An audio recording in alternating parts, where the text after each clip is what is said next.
خواتین حضرات، infection control society آپ کی صحت کے لیے، آپ کی آگاہی کے لیے، آپ کو بیماریوں سے بچانے کے لیے مضامین آپ کی سماعت کے لیے پیش کرتی ہے۔ کارڈیو واسکولر ڈیزیز، دل کی بیماریوں کے بارے میں ہم آپ کو بتا رہے تھے، معلومات دینا چاہیں گے، اس کی علامتیں بتانا چاہیں گے کہ ہارٹ اٹیک اور اسٹروک کی علامتیں کیا ہوتی ہیں۔ بعض دفعہ ایسا ہوتا ہے کہ ان دونوں بیماریوں میں، یعنی کہ ہارٹ اٹیک اور میں کوئی علامت ظاہر نہیں ہوتی،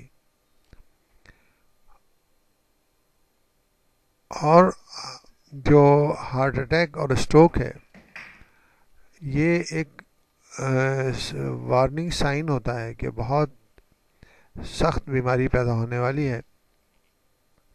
سب سے اہم بات یہ ہے کہ ہارٹ اٹیک میں درد، سینے میں درد اور ڈسکمفرٹ محسوس ہوگا بالکل سینے کے درمیان میں۔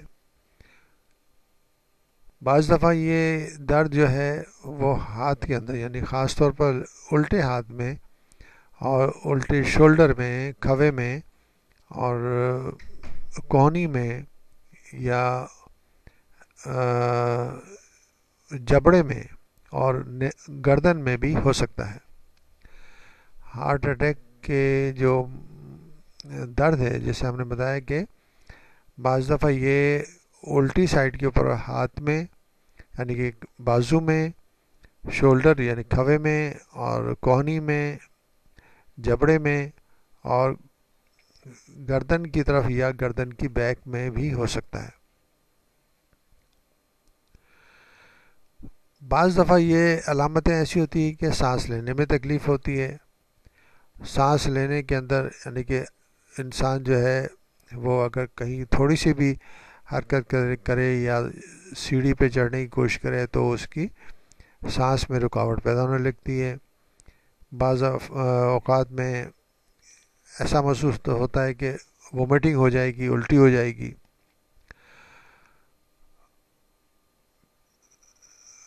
سر کا ہلکا ہونا یا سر میں درد ہونا، ایک دم تیزی سے پسینے آنا، چہرے کا رنگ پیلا ہو جانا۔ خواتین میں خاص طور پر سانس کے اندر رکاوٹ، سانس کی اندر تکلیف اور متلی اور الٹی ہونے کی شکایت پیدا ہو سکتی ہے، اور جبڑے میں درد بھی ہو سکتا ہے۔ یہ علامتیں جو ہیں یہ ہارٹ اٹیک کی ہیں۔ اگر اس قسم کی علامتیں ہوں تو فوراً پیشنٹ کو، مریض کو ہاسپٹل کی طرف لے جانا چاہیے تاکہ اس کے پوری طرح فزیکل ایگزامینیشن ہو کے اور اس کے جو ٹیسٹ ہو کے خطرناک بیماریوں سے اس کو بچایا جا سکے۔ اسی طرح جو اسٹروک ہے اس کی جو علامتیں ہیں، ایک دم چہرے کے اوپر جو ہے نا وہ کمزوری محسوس ہو، ہاتھ میں کمزوری محسوس ہو، ٹانگ میں کمزوری محسوس ہو یا جسم کے ایک سائڈ کے اوپر کمزوری محسوس ہو، تو وہ اس کی ابتدا ہوتی ہے۔ بعض اوقات ایسا ہوتا ہے کہ علامتوں میں فوری طور پر چہرے کے اوپر، یعنی کہ ہلکی ہلکی احساس کی کمی محسوس ہونے لگتی ہے، جسے نمب نیس کہا جاتا ہے۔ چہرے کے اوپر، ہاتھ کے اوپر، ٹانگ کے اوپر، خاص طور پر ایک حصے پر، جسم کے ایک حصے کے اوپر یہ مسائل زیادہ دیکھے گئے ہیں۔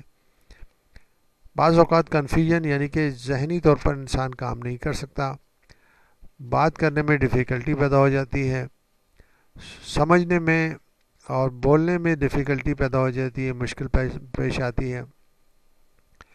بعض دفعہ آنکھوں کی ویژن میں تبدیلی آتی ہے، دیکھنے میں تکلیف محسوس ہوتی ہے، دیکھنے میں مشکلات پیدا ہوتی ہیں۔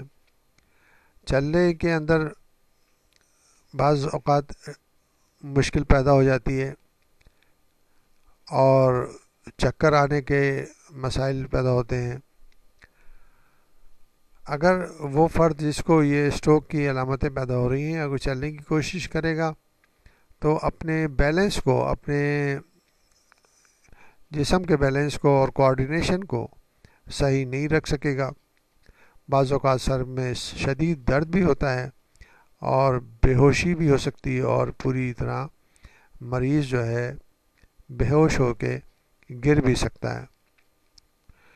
تو یہ علامتیں ہیں جو ہم نے آپ کو بتائی ہیں کہ ہارٹ اٹیک میں کیا علامتیں ہوتی ہیں اور اسٹروک کے اندر یعنی کہ فالج کی شکل میں کیا علامتیں ہوتی ہیں.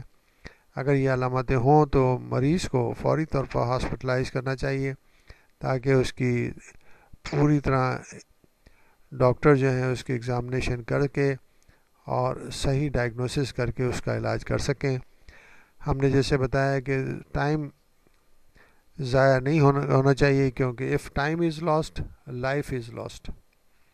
اگر وقت گزر گیا تو اس کے مسائل بہت گمبھیر ہو جاتے ہیں اور بہت زیادہ ہو جاتے ہیں اور دل کو یا دماغ کو بہت زیادہ نقصان پہنچنے کے بعد وہ جو چینجز ہیں وہ مستقل ہو جاتی ہیں اور مستقل ہونے کے بعد آپاجی کی وجہ سے افراد کی زندگی مشکل ہو جاتی ہے اور بعض اوقات جو ہے نا موت بھی واقع ہو سکتی ہے.